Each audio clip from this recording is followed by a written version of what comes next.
नौकरी का इंतजार करना पड़ा और उसके बाद माननीय मुख्यमंत्री नीतीश कुमार ने मुंह फेर लिया। चपरासी संघ के लोग इतने परेशान हैं कि लाठी खाने के बाद भी उनके हाथ में कुछ नहीं लगा, लेकिन अब जो है अपनी हक के लिए फिर से तैयारी कर रहे हैं सड़कों पर उतरने की। नमस्कार, मेरा नाम शाहिल कुमार है और आपने एक न्यूज 24 देखना शुरू कर दिया है। देखिए, चपरासी नाम तो आप सब लोगों ने सुना होगा। जी हां, हम बात आज करेंगे चपरासियों की ही। आपको बता दें कि चतुर्थ वर्गीय कर्मचारी संघ यानी कि जो परिचारी के नाम से अब जाने जाते हैं, उनकी समस्या काफी गंभीर है। उन लोगों का आरोप है स्पष्ट तरीके से कि हम लोगों की नौकरी का विज्ञापन 1 दशक से ज्यादा पहले आया था, लेकिन ज्वाइनिंग आज तक नहीं हुई। आपको बता दें कि कई लोगों का कहना है कि केवल साइकिल चलाने जैसी योग्यता पर नौकरी जो मिलने वाली थी वो हम लोगों की नहीं मिल पाया। हालांकि गवर्नमेंट ने अपने तरीके से प्रयास किया, ऑनलाइन फॉर्म भरवाया, कई लोगों की नौकरियां दी, लेकिन अभी भी जो है नाराजगी चपरासी संघ के लोगों की यानी कि परिचारी संघ के लोगों की है। और आपको बता दें कि विभाग माननीय नीतीश कुमार के पास है। नीतीश कुमार को रोजगार पुरुष कहा जाता है और 1 करोड़ रोजगार का लक्ष्य रखे हैं, लेकिन फिर भी जो है वो चपरासी परिचारी संघ के लोग जो है वो नाराज है। हमारे साथ विशेष रूप से बातचीत करने के लिए परिचारी संघ के प्रदेश अध्यक्ष संतोष जी जुड़ रहे हैं। क्या कुछ खास वार्तालाप हुई, हमारे साथ बातचीत को सुने पहले आप। हमारे साथ जुड़ चुके हैं बिहार चतुर्थ वर्गीय परिचारी संघ के प्रदेश अध्यक्ष संतोष जी। संतोष जी, बड़ा सवाल उठ रहा है कि कई दशकों से जो है आप लोग इंतजार कर रहे हैं नौकरी के लिए। वर्षों तो दूर की बात है, दशकों से इंतजार कर रहे हैं। पिछली बार ही आप लोग पटना में जो है पहुंचे थे, क्या कुछ मुलाकात वार्तालाप हुई, क्या आश्वासन मिला? देखिए, पहली बात है कि मैं इस सरकार से हर तरह से हम लोगों को बातों को रखने के लिए जी, हर जगह से हर तरह से हमारी संघर्ष सरकार के पास पहुंचाने के लिए हमेशा लगे हुए हैं। हम लोग हर जी, तरह से उन लोगों के पास पहुंचते हैं, हम लोग बातें करते हैं। जी, प्लस में धरना प्रदर्शन हो, बड़े बड़े मंत्रियों की जो सरकार में बैठे हुए जो मंत्री हैं, उन लोगों से बात करने के लिए पहुंच रहे हैं, अपनी बात रख रहे हैं। मेरा मामला 2012 का ये मामला है। जी, इसे परिचारी की एक बहाली निकला हुआ था। इसे जी, उसको उस वक्त आज परिचारी कही जा रही है, जी, लेकिन पहले उसको चपरासी ही कहा जाता था। जी, जिसमें उसमें ये था 2011-12 में कि जिस व्यक्ति को उसने नियम लाया था सरकार ने और अनलिमिटेड उसमें सीट दिखाया गया था। कोई उसमें सीट का लिमिटेशन नहीं दिया गया था कि इतने बहाली लिया जाएगा। उसमें अनलिमिट सीट का उसमें फॉर्म में दर्शाया गया था कि भाई जिसको एक साइकिल चलाने की ज्ञान होगा उसको इसमें सिलेक्शन किया जाएगा, क्योंकि एक निचले स्तर एक चपरासी की बहाली थी उस वक्त।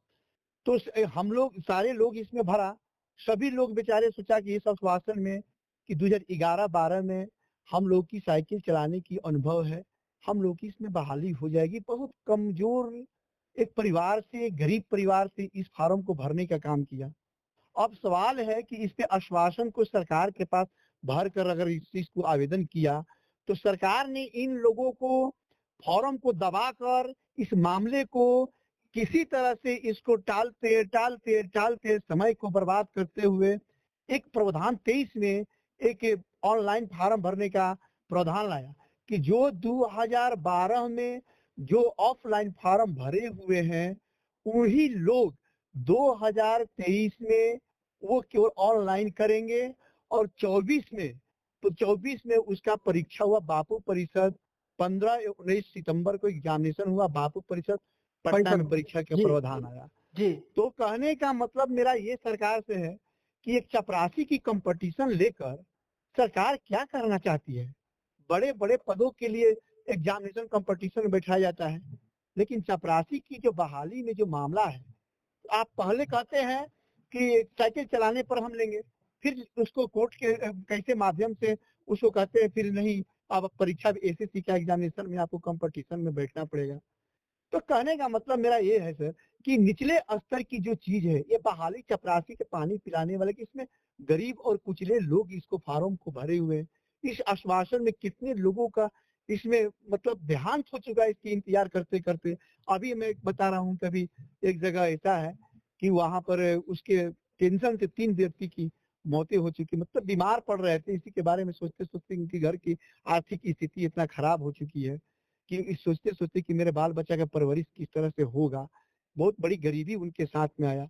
और 12-13 बरस एक वनवास की तरह भगवान राम का भी वनवास नहीं हुआ था, उससे कहीं ज्यादा लेकिन हम सवाल लोगों अभी को भी रहेगा वनवास। संतोष जी कि क्या जो 2023 में जो परीक्षा लिया गया एसएससी के माध्यम से कुछ लोगों की नियुक्तियां हो पाई या किसी की नहीं हुई?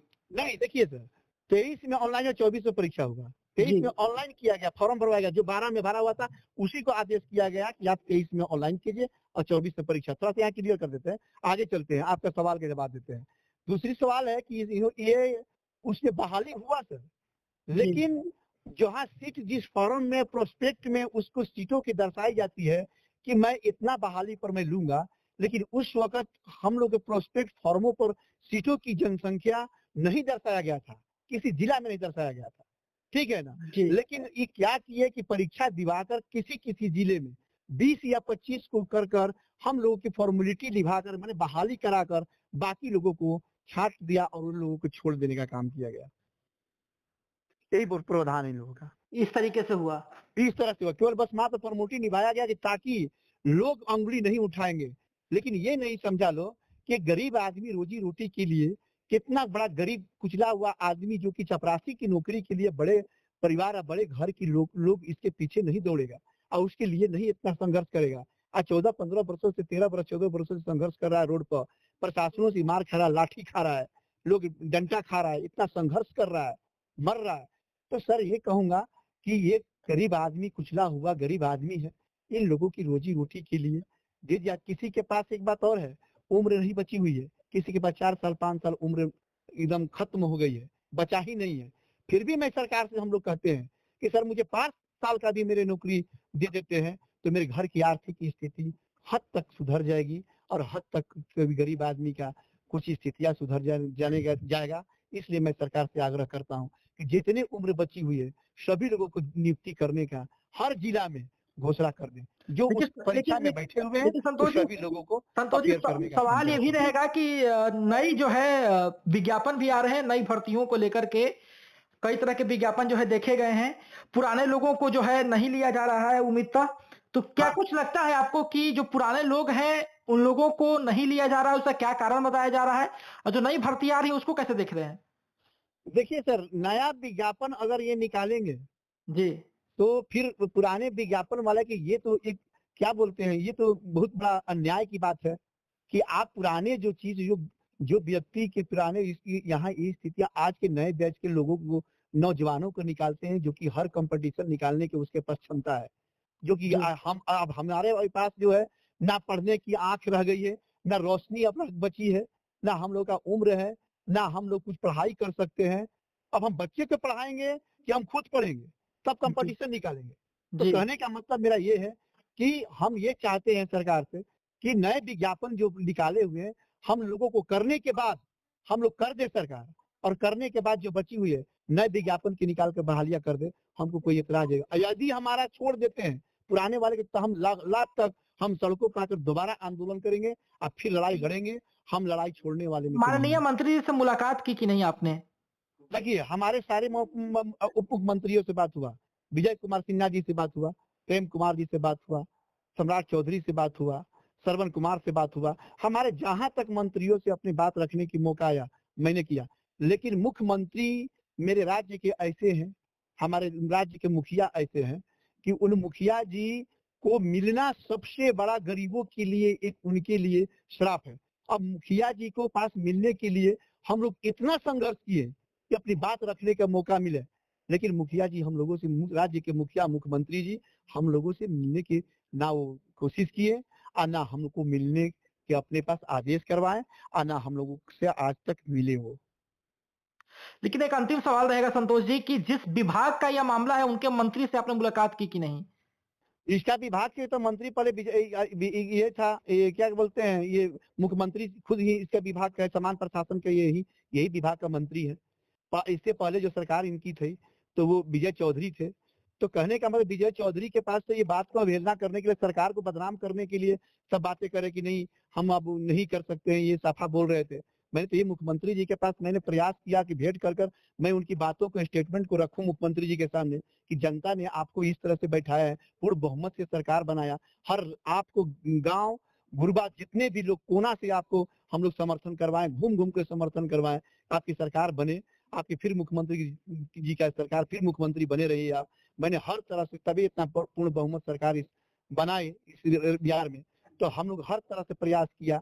अब मुख्यमंत्री को चाहिए कि इन लोगों को काम करना, क्योंकि हमें तो जहाँ थे वहां पर बैठाने का काम। कितनी संख्या होगी आप लोगों की, महिलाओं को? हमारा जनसंख्या पूरे बिहार में 11 से 12 हजार है।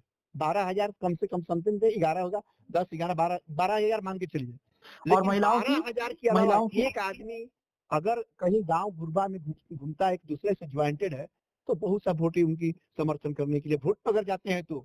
लेकिन हम 11-12 हजार लोग हैं, हम चाहते हैं कि हम लोग को नियुक्ति करने का आदेश कर दे। और डीएम, हालांकि ये चीज जो है डीएम के द्वारा ये गलत हुआ है कि जो रितिया यहाँ से हर विभाग से 42 विभागों से 42 विभाग डीएम के प्रति आता है चपरासी के लिए, लेकिन इस सारे विभाग से वेरिफिकेशन कर इसने नहीं भेजा। इस वजह से हम लोगों को आज तबाही हो रही है। तो अभी आपने सुना, हमारे साथ बातचीत कर रहे थे परिचारी संघ के प्रदेश अध्यक्ष। उनका स्पष्ट कहना है कि भाई हम लोग दशकों तक इंतजार किए हैं, कई लोगों की तो अब उम्र निकलने वाली है, कुछ लोगों का 5 साल, कुछ लोगों का 7 साल बचा हुआ है, कई लोग तो अब इस दुनिया में रहे भी नहीं, लेकिन फिर भी लोगों को इंतजार है कि नीतीश कुमार हमारी तरफ आंखें खोलकर जरूर देखेंगे। मात्र जो है साइकिल चलाने जैसी योग्यता पर मिलने वाली नौकरी, मैट्रिक का सर्टिफिकेट के साथ मिलने वाली नौकरी, जो कि हम लोगों को वादा किया गया था कि मिलेगा, वो हम लोगों को नहीं मिल पाई। हम लोगों को स्थिति कुछ इस प्रकार से है कि अभी जो है हम लोग कंपटीशन जैसी एग्जाम को देकर के किसी नौकरी को नहीं निकाल सकते हैं। माननीय मुख्यमंत्री जी ने हम लोगों के साथ अन्याय किया है और हम लोग जो है इसको नहीं सहेंगे, सड़कों पर उतरेंगे। हालांकि नीतीश कुमार को रोजगार पुरुष कहा जाता है और कई बार जो है वो चौंका देने वाले फैसले भी लेते हैं, लेकिन चपरासी संघ के लोगों के साथ और चपरासी संघ के जो लोगों की समस्या है उस पर नीतीश कुमार कब आंख खोलते हैं ये देखना बहुत दिलचस्प होगा। हालांकि आपको क्या लगता है, अपनी प्रतिक्रिया हमें कमेंट बॉक्स में जरूर दें। देखते रहे सब व्यूअर्स के लिए न्यूज़ 24। धन्यवाद।